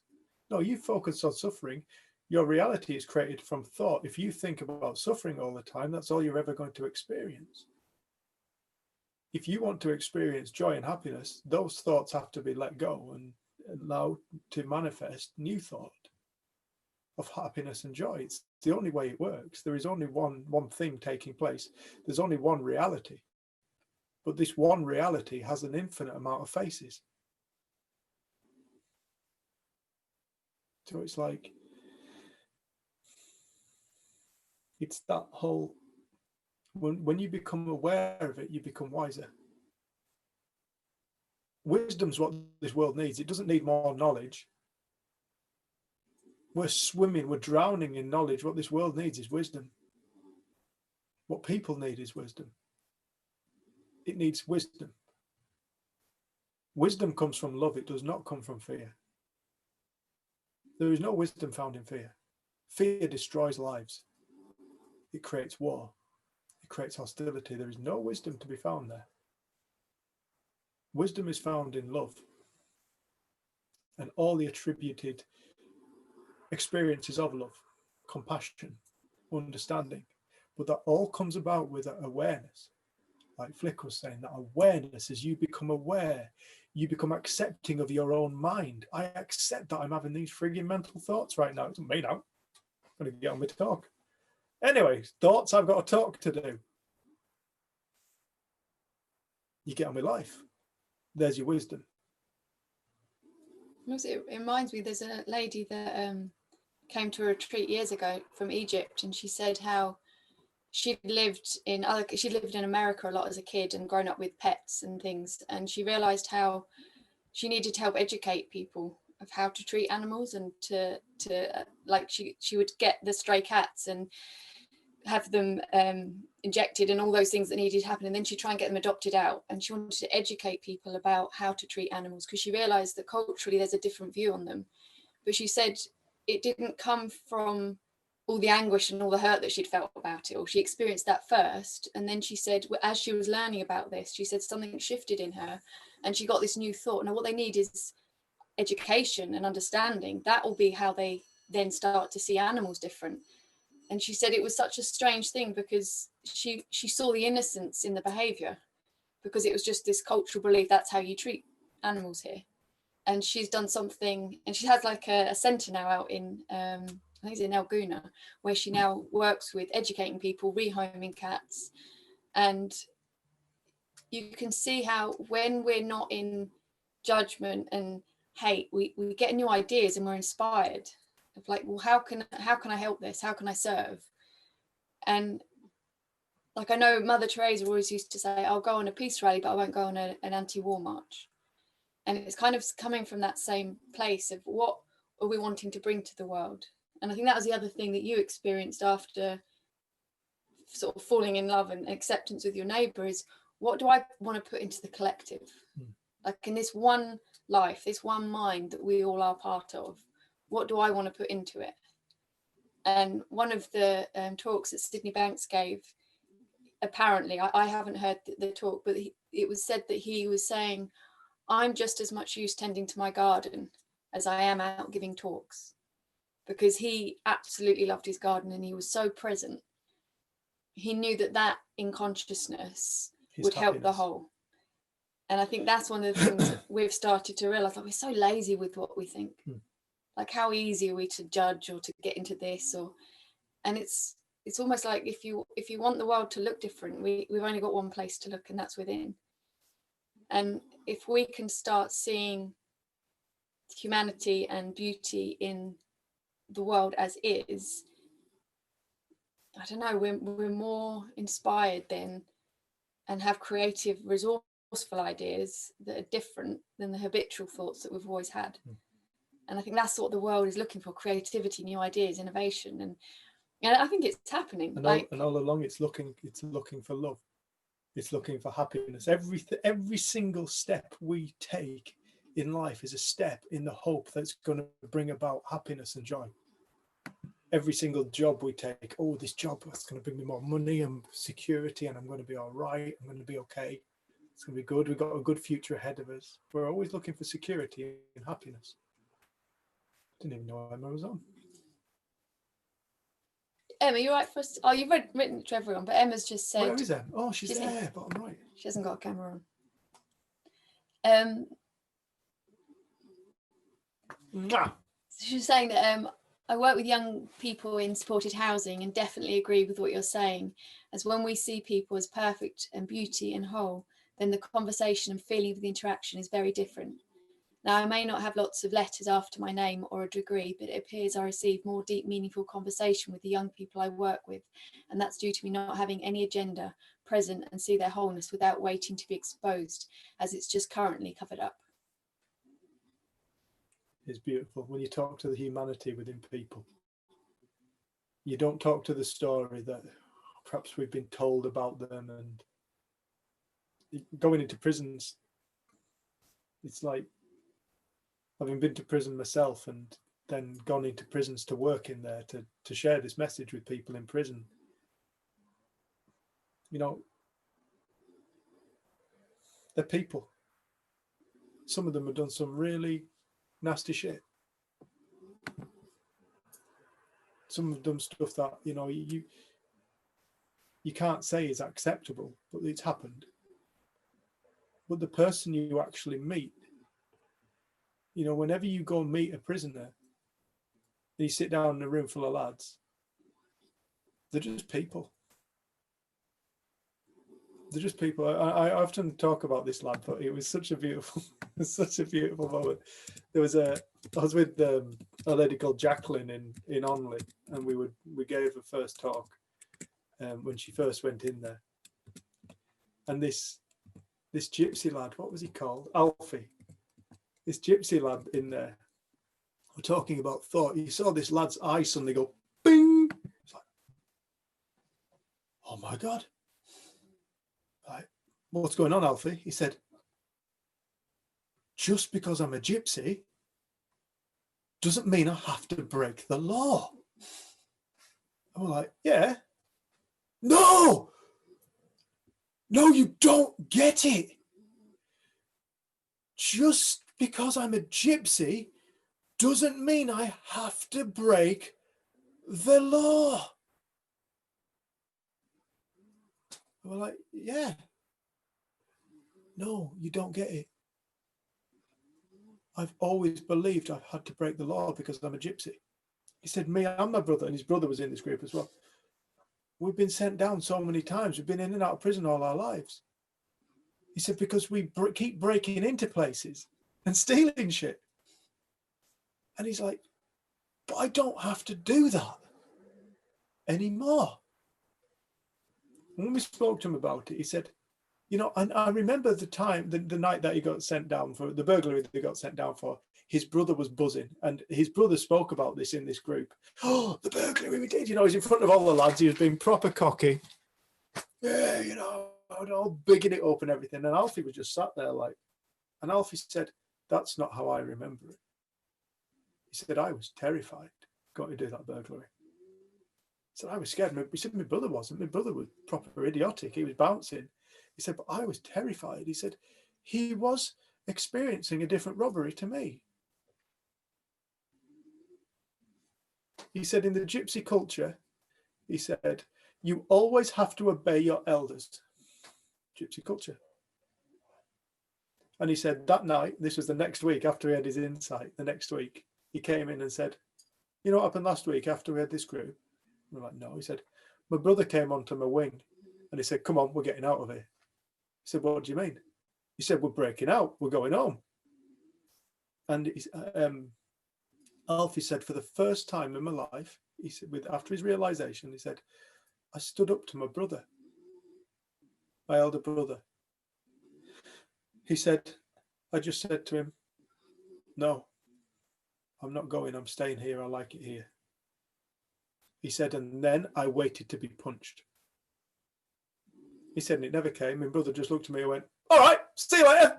And ran off down the stairs. His brother escaped. He got caught and went back to his holding category A prison. And it's one of those things where I think Alfie teaches now. Yeah, he like does. He's out of prison and he's working beyond recovery and educating people. Yeah, with this understanding. He's just one of the most beautiful human, one of the most alive, beautiful human beings you could meet. Lost in thought until he woke up and realized it. He saw his reality. All he saw was his reality was different to his brother's. Shit, then what have I been doing taking my reality so seriously? What else is possible within this reality? What other options do I have in life? What have I been missing? Thought is the most convincing thing. It will absolutely create reality that looks real. Absolutely. When we're unaware of it, when we're asleep, it's like we are physically asleep. We're just taken for the ride. When we have that awareness into the nature of thought, we're like, flick, I can have this thought. Doesn't mean anything about me or the circumstance. It's just an expression of consciousness in this very present moment.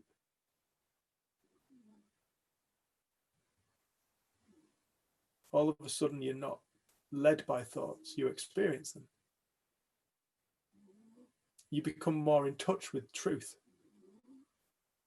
Truth. The very thing everybody's looking for.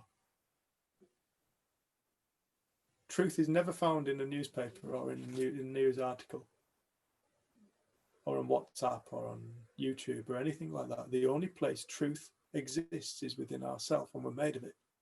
It's us before the story we generate about our character, our ego. Truth's a spiritual thing. And it's love. And truth sets people free. That's why everybody's in search of it. But the thing that sets an individual free is themselves, not a story, not another thought. It's a realization into the nature of who they are and what they are. What they are. Scrap the who, what? Because what we ultimately all are is a divine force of consciousness that creates. There's a big word, very short word in the Bible for that. The creator. Everybody is that. Everything is that. Because there's only one of it. That's where truth lies. It lies in the simplicity and not in the complexity. The simplicity is the thing that never goes anywhere. The complexity is the ever-changing expression of it. The illusion of our life, the illusion of our reality. The illusion of ourself and the illusion of other people. The illusion of over here and the illusion over there, based in the illusion of time.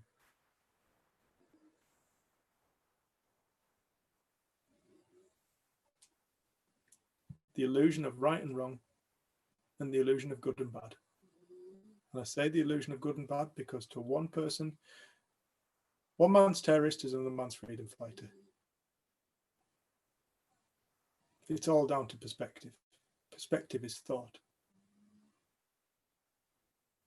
Everything is thought. Everything we're experiencing is a consciousness state, thinking. And as it thinks, so the world appears to be. It's the only thing that's happening. There is truly nothing to be afraid of in this life. Nothing. It's only a thought that creates the fear. And when you end up realizing you don't even need to be afraid of fear like Flick, then you're free. Freedom lies within. Truth will set you free. We're already, everybody's free, they just don't know it. Like a lad I once met in prison, argued with me the whole time. Come back the next week, said he went to bed that night, he said, and it hit him, he said, Dave, he said, it's true what you said. I said, I know it is. He said, no. He said, no, it's massive though, isn't it? I was like, yeah, it is humongous. It's nothing because it's just what is. But the realization is life-changing for people. And he said, his exact words were, Dave, I found freedom in prison. My prison was not these fences. He said, my prison was my own mind. He saw past the illusion of his own mind and he found freedom. And I know for a fact that once an individual finds freedom, their life is never the same. Once an individual realizes truth, they cannot go back to who they were because they won't accept it. It's not good enough.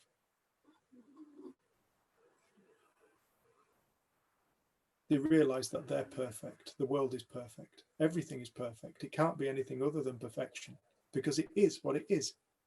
And whatever is has to be perfect. It can't be any other way. To be any other way would suggest a duality. That doesn't exist. And there you have your acceptance. And there you have your peace. And there you have a beautiful life. With all its ups and downs, roundabouts and mad goings on in this ever dynamic lump of rock. With all these different realities taking place right now, infinite realities taking place on a single lump of rock. That's what's going on in this world. Infinite realities taking place right now. It's a really inexplicable thing that's truly taking place. It's a miraculous thing. It's a beautiful thing.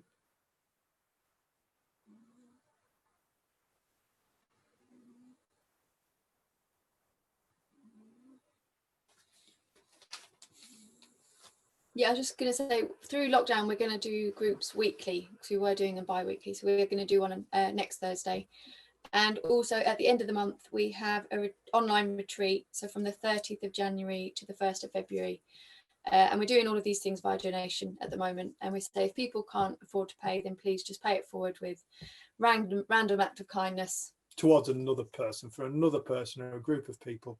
People can't afford to pay, please just pay it forward with kindness. Bring some love and light into this world. And we have guest speakers, Lisa Elleray, who is... Put your hand up. There. And Dr. Dickon Bettinger and Elsie Spittle. Elsie Spittle was Sid's kind of first student, and she lives on Salt Spring Island off the coast of Vancouver, and she is a fantastic speaker. Oh, we're so excited. We love the retreats. At the end of the last one, Dave didn't want it to end, so it kept going and going, and then he ended up being like, we did another half a day a few days later. It's so much fun. So yeah, like we say, it is via donation. So people will just say, look, if you can pay what you can, awesome, and if you can't afford to pay, then just do something kind. But please come. Please come. It's 3 days. We'll probably be starting about 9:30, 10 o'clock till about 12:30, something like that. Have a couple of hours off for lunch, and then most of the days, I think, at least 2 of the days, I think, will be like starting again at 9:30. Yeah, and then finishing at 4:30. Yeah, it's like it'll be 4 hours over a day or something similar, something around that kind of thing. But yeah, if you can make it, that would be really fantastic. And if you know of anybody who you think might be interested, because I know a lot of people are sat around in a house doing naff all at the moment. There's plenty you are as well. But if you know of anybody who you think might be interested or might benefit, please just either get them to get in touch with us or forward us on the link. Forward them on the link. It can be found on our website, can it? Mm-hmm. Is it on there now? Yeah. Yes. I'm so glad I've got her. She's brilliant. It's on our website. I was going to say also, the retreat we did in November, that's available to stream on the website. Yeah. I think you can get to it from the homepage, which is freedomthinking.co.uk. It's on there. So the information about the next upcoming retreat and the old retreat are both on there. Some beautiful responses to that last retreat, didn't we? So yeah, if you can make it, that would be really nice. Thank you, Amanda.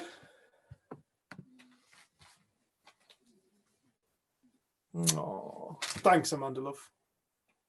And thank you, Em and Alice. Thank you, love. And Dan. Thanks, man. Let's call it an evening. Unless anybody wants to say anything. Has anybody got anything they want to say before we go? Or any question before we go?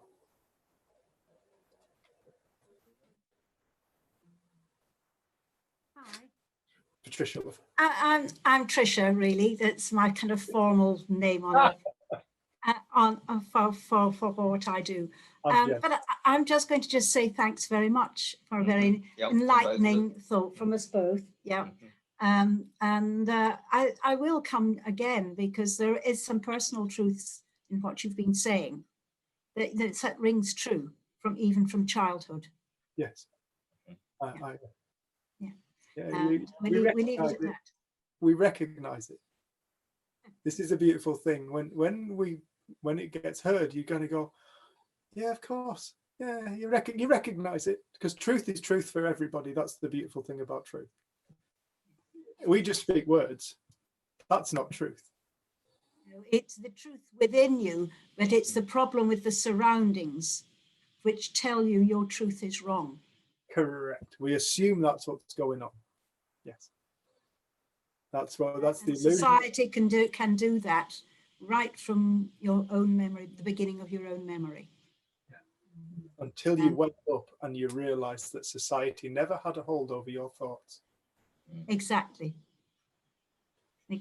But there is a continual fight with society if you're not careful. But that's something to be discussed, later. Yeah, absolutely. That is the thing. That is the thing that we need to free ourselves from. And that's that herd mentality. And when we free ourselves from that, you realize you have a free will. You've always had a free will. But I think the 21st century is an easier century from that point of view than the 20th. That's another essay title. Beautiful. Tricia, thanks so much for joining us. Mr. Harding, what's your name, sir? Richard. Richard. Richard, thanks so much for joining us. Lovely. Well groomed, Flick. Well groomed. Yes, well groomed. I've got my Christmas jumper on. I need to take grooming. Yeah, I got my Christmas jumper and Bailey, so it's quite right. Finishing the bottle. I'm right. It was a full bottle this morning, wasn't it? Good. Okay. I think you should call the title for this show "Head Full of Dickhead." Head full of dickhead. Well, it's all right. His name's Richard, so he's halfway there. I can't believe you insulted our new guest. Are we letting you down? Good. Oh, thank you so much, everybody. Thanks, guys. Good to meet you. Next Thursday, if you can make it, we're on again. So. Thanks, everyone. Bye, Mum. Thanks. God bless. Bye-bye. Bye.